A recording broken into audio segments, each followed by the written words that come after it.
What if I told you that a yoga master with like half a century of experience actually believes your spiritual practice should start literally in your bed? Right, in bed. Yeah, lasting exactly 5 minutes and requiring absolutely zero physical exertion. It's wild. It completely, I mean, it dismantles pretty much everything the modern wellness industry has, taught us about building a routine. Totally, because today on the deep dive, we're getting into exactly that.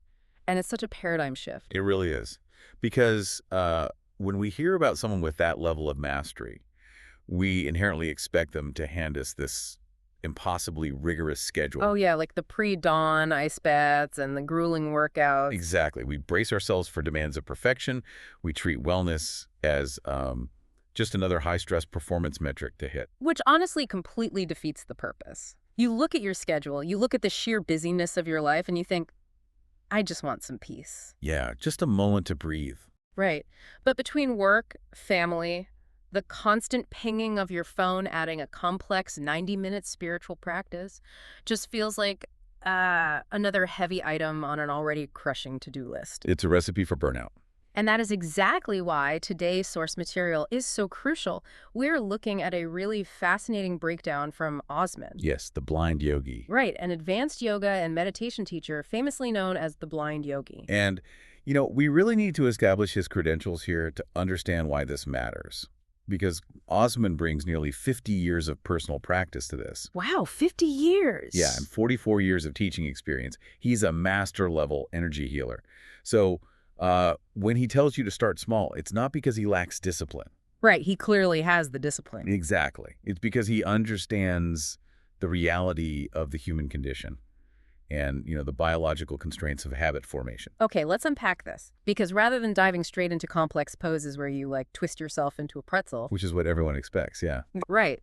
Osman focuses purely on the psychology of getting started.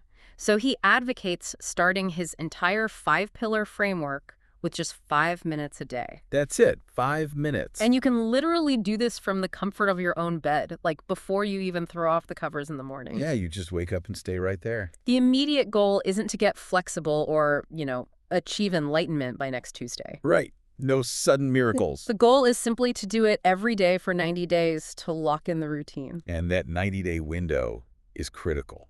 What's fascinating here is how this entirely bypasses the brain's natural resistance to change. Because the brain hates sudden changes, right? Oh, it despises them. Right. When you try to introduce a massive lifestyle overhaul, say a 90-minute daily studio class, your brain's amygdala essentially sounds an alarm. Like a threat response. Exactly. It perceives that sudden, massive expenditure of energy and time as an actual biological threat. So, I have to admit, when I first read this, I immediately wanted to push back. I was thinking, come on. Can 5 minutes of just lying in bed actually do anything for your fitness or your mental health? It sounds a little like a gimmick, I'm sure. It really does. I get the skepticism. I Mhm. really do. But you have to look at it through the lens of behavioral psychology.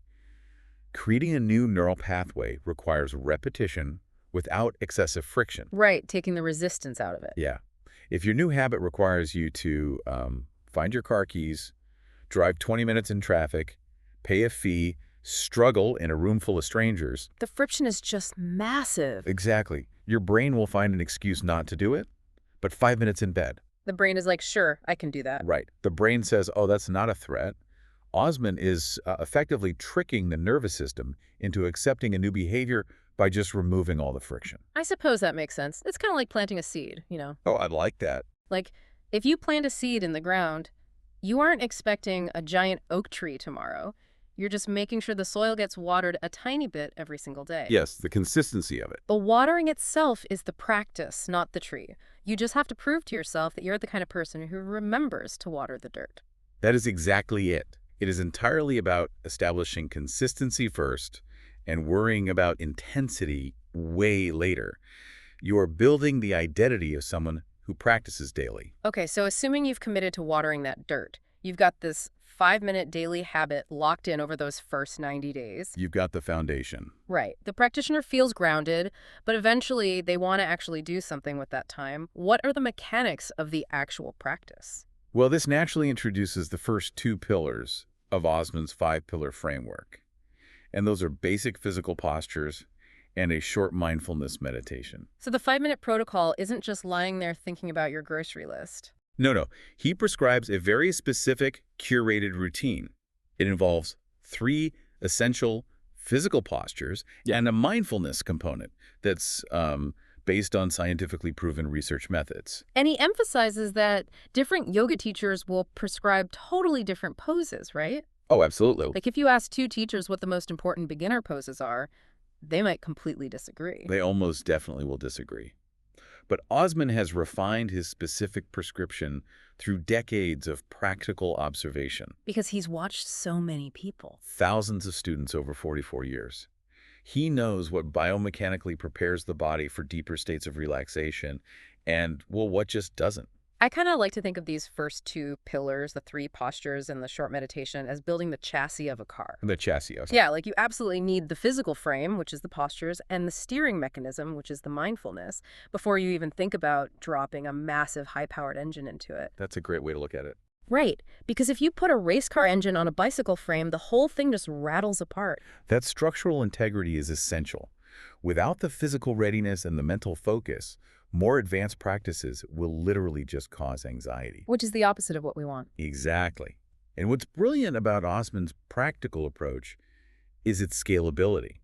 You start with the chassis. And then what? Well, as you find more time in your life, maybe your schedule clears up, or you just naturally start waking up earlier because, you enjoy the practice. You simply scale up. You increase the number of postures slowly. Right, it's organic growth. You don't force a jump from 5 minutes to 2 hours. You stretch the 5 minutes to 10, then 15. Right. But let's say you hit a plateau. You've got the chassis built, the habit is locked in, the car is steering beautifully, but you still only have maybe 20 minutes a day to spare? A very common situation. Yeah. Huh. So how do you get more out of the exact same amount of time? This brings us to Osman's third pillar. He actually calls this the pivot point for fast-forwarding your progress in yoga and meditation sciences. Fast forwarding. Okay, I'm listening. That pivot point is breathwork, or pranayama. Now, while there are over 200 different types of breathwork you could explore, he strongly prescribes one very specific technique for this stage. And that's Nadi Shodhana. Yes, Nadi Shodhana, alternate nostril breathing. Alternate nostril breathing. But he specifies doing it without retention. Right? Yes, that is a key detail. Meaning you aren't holding your breath at the top or bottom of the inhale and exhale. He emphasizes this because it's extremely safe and highly effective. Right. But why alternate nostrils? Like, what is actually happening in the body that makes this so powerful? This is where the underlying physiology is just so compelling. In yogic science, and this is now totally backed by modern neurology, by the way, breathing through your left nostril is linked to the right hemisphere of your brain. Okay. And that connects to the parasympathetic nervous system, which is your rest and digest state. Yeah. Oh, interesting. And then breathing through your right nostril is linked to the left hemisphere and the sympathetic nervous system. That's your fight or flight action state. So by alternating between the two, you are literally forcing your brain's hemispheres into a state of equilibrium. Precisely. You are consciously balancing your nervous system. Wow. And by doing it without retention, without holding the breath, you prevent any unnecessary strain on the heart or lungs. It makes it incredibly safe for a beginner while still delivering that profound neurological balancing effect. Here's where it gets really interesting, because if the postures and meditation are the chassis of the car, Nadi Shodhana is like adding a turbocharger. I love the turbocharger analogy. Right. Suddenly, the engine is processing oxygen and fuel much more efficiently. Right. You're getting way more power out of the exact same system. You really are. But Osman has a wild way of introducing this. He says you can practice just the postures and meditation without breath work for up to 2 years. Yeah, he's very patient. And then you introduce the Nadi Shodhana, and you alternate every 90 days. You do 90 days with the breath work, then 90 days without it. If we connect this to the bigger picture, Osman is treating yoga not as some dogmatic religion where you just blindly follow rules, but as a rigorous science experiment. Where you are the laboratory. Exactly. He is giving you a methodology to tangibly gauge your own evolution. It's a literal A/B test on your own nervous system. That's exactly what it is. By taking away the breath work for 90 days and then adding it back, you become acutely aware of its biological impact on your mental clarity and emotional regulation. Because you feel the contrast. Right. You don't have to take a guru's word for it. You generate your own data. That empirical approach empowers the practitioner immensely. Okay, so we have the turbocharger installed. The listener's feeling this incredible balance. But what happens when someone is ready to make this practice a central, defining focus of their life? Then we transition into the advanced pillars. Right, the fourth and fifth pillars of his framework, which are energy work and plant-based nutrition. And we really should clarify that this is where we move from basic neurological maintenance to profound transformation. It's a big step up. It is. The fourth pillar, which he refers to as Kriya, is specialized energy work. Up until now, everything happened.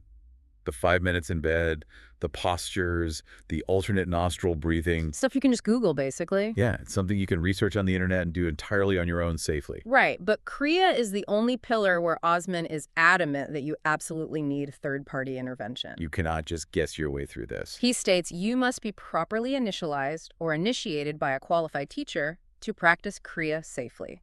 You start with 5 to 10 minutes a day and slowly scale it up to 30. And that guidance is non-negotiable for him. To me, this is like accessing the admin settings of a computer. Oh, that's good. You know, you can change the desktop wallpaper or download an app on your own. That's the basic yoga. But if you're going to go into the root directory and start rewriting the core operating system, you need a verified IT technician. You definitely do. A teacher, basically, to unlock it for you securely so you don't break the machine. That analogy holds up perfectly. And to extend it further, if you go into the root directory of your nervous system and delete the wrong line of code without a guide, you're going to experience massive biological anxiety or system crashes. Yikes. System crashes in the body sound awful. They are. Kriya deals with the subtle energetic body, which is incredibly powerful but very delicate. An improper approach can cause deep imbalances like insomnia, severe anxiety, or nervous system overload. So you really need a teacher who has navigated that exact territory to guide you. Exactly. And this energetic focus ties directly into his fifth pillar, which is nutrition. Osman recommends incorporating as much wholesome plant-based food into your diet as possible. But not for the reasons most people think. Right. He doesn't talk about plant-based eating the way the fitness industry does. There's no talk of macros or, cutting carbs for beach season. No, nutrition here is framed purely as an energetic tool. He focuses on adding fiber and helping the subtle life force energy gather in the body more quickly. And he calls that energy chi or prana, right? Yes, chi or prana. The food you consume is literally the fuel that dictates the quality of your prana. How does eating a carrot versus, say, a processed donut actually change your energy on that level, though? It basically comes down to unobstructed flow. Plant-based, whole foods have a higher, cleaner energetic resonance. And biologically, the high fiber content keeps the physical digestive tract clear. Keeping the plumbing clean. Exactly. In yogic philosophy, when your physical pathways are clear and your diet is vibrant, that prana can collect and flow through your meridian lines without obstruction. Wow, okay. This clean fuel acts as a catalyst, significantly speeding up your rate of progress across the other 4 pillars. Okay, so we now have the complete 5-pillar framework, the frictionless foundation of postures and mindfulness, the turbocharger of Nadi Shodhana breathwork, the admin-level Kriya energy work, and the clean fuel of a plant-based diet. That's the core system, yeah. But Osman argues that having the right tools is only half the equation. When you use them, and who you use them with, can drastically alter the trajectory of your growth. Yes, the external variables. Which brings us to the golden hours and the power of congregation. Osman points out that professional meditators target a very specific window of time for their practice. He calls them the golden hours, which occur between 3 a.m. and 7 a.m. 3 a.m.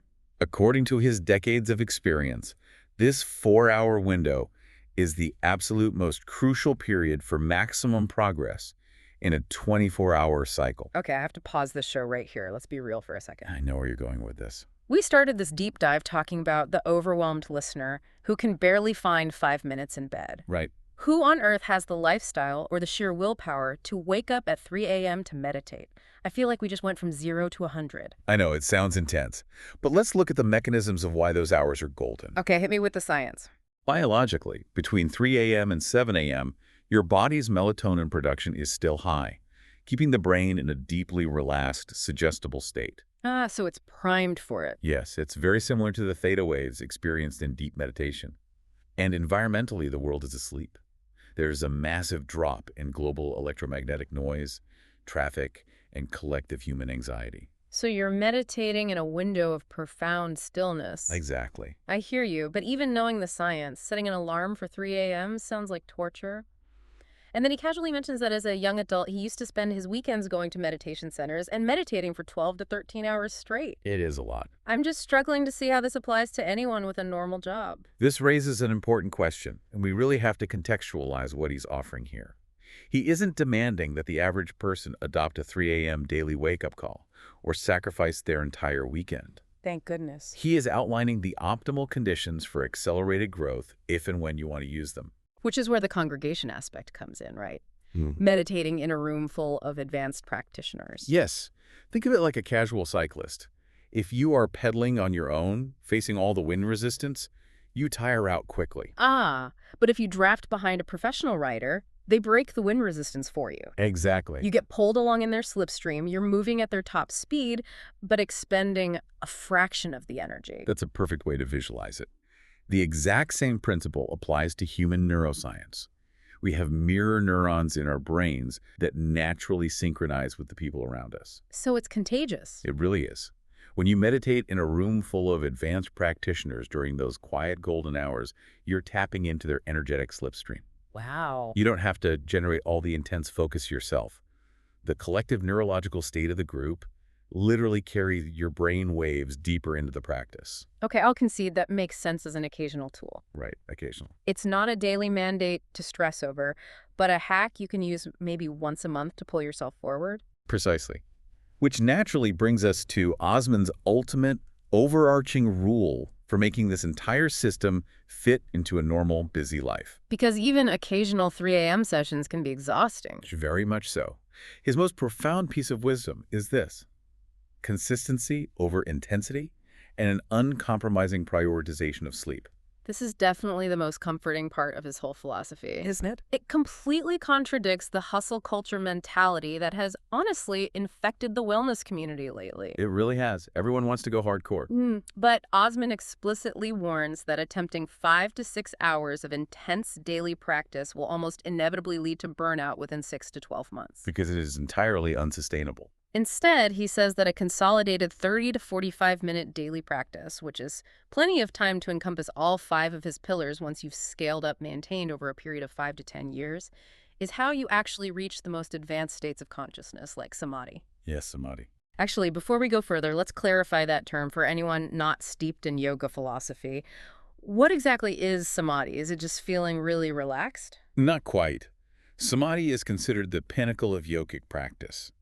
It is a state of intense concentration and total absorption, where the boundary between the person meditating and the object they are meditating on completely dissolves. That sounds intense. It's incredible. You aren't just thinking about peace, you experientially become it.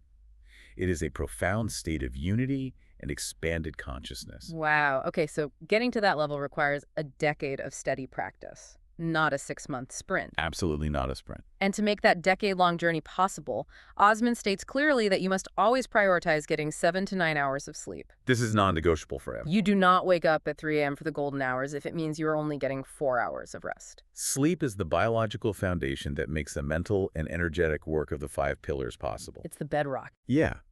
If you are sleep deprived, your nervous system is trapped in that sympathetic fight-or-flight mode.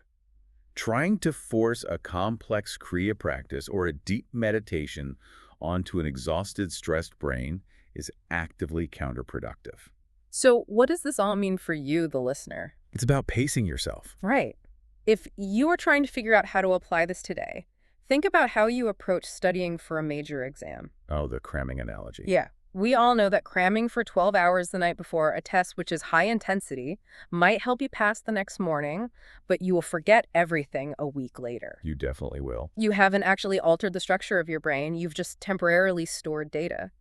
But if you read the textbook for 20 minutes a day, every day, all semester long, that's consistency, the knowledge creates permanent neural pathways. And Osman is saying that spiritual growth and nervous system regulation work the exact same way. You simply cannot cram for enlightenment. It is incredibly refreshing to hear a master yogi validate the need for rest. It really is. Consistency over a decade requires a resilient, well-rested body. Slow, steady consistency beats explosive burnout every single time. It really takes all the pressure off. We've covered an incredible amount of ground today, moving from the microscopic to the macroscopic. We really went from 5 minutes in bed to decades of practice. We did. We started with the neuroscience of habit formation, bypassing the brain's alarms with just 5 frictionless minutes in bed. From there, we built structural integrity with basic physical postures and scientifically backed mindfulness. We then explored the physiology of the nervous system, learning how to safely accelerate progress by alternating 90-day cycles of Nadi Shodhana breathwork to balance our brain hemispheres. And for those ready to make it a central focus, we looked at the advanced pillars, safely accessing our biological root directory with a teacher for Kriya energy work, and clearing our physical pathways with wholesome plant-based fiber. And then, of course, the environment. Right. We learned the biological and environmental reasons behind the 3 a.m. golden hours, the power of drafting behind advanced meditators, and above all, the ultimate truth that 30 minutes a day for 10 years, supported by a solid 8 hours of sleep, will always win. It is a beautifully comprehensive, highly adaptable system. But before we wrap up, I do want to leave you with something to consider. Please do. In our modern world, we are culturally obsessed with instant gratification. Oh, completely. We want the 30-day transformation challenge, the quick biohack, the supplement that promises immediate peace of mind. We view time as an obstacle to be conquered, rather than a necessary medium for growth. Which makes a 5 to 10-year timeline feel like an absolute eternity. Exactly. This raises an important question you have to ask yourself. How does our culturally ingrained impatience actually block us from the very peace we are desperately trying to achieve? That's a great point. If we are constantly rushing toward a state of calm, aren't we just generating more anxiety in the process? Probably, yeah. Perhaps the profound realization isn't found at the end of the 10 years, but in the simple, quiet act of accepting that true transformation cannot be rushed. That is a phenomenal thought to carry with you. Yeah. A massive thank you for joining us on this deep dive into Osman's teachings. It's been a great discussion. We really hope this framework gives you a sense of relief and a clear, highly manageable path forward. Remember, you don't have to overhaul your entire life today. Not at all. When you wake up tomorrow morning, before you check your phone, before you even pull off the covers, just take those first 5 minutes. Water the seed. We'll see you next time.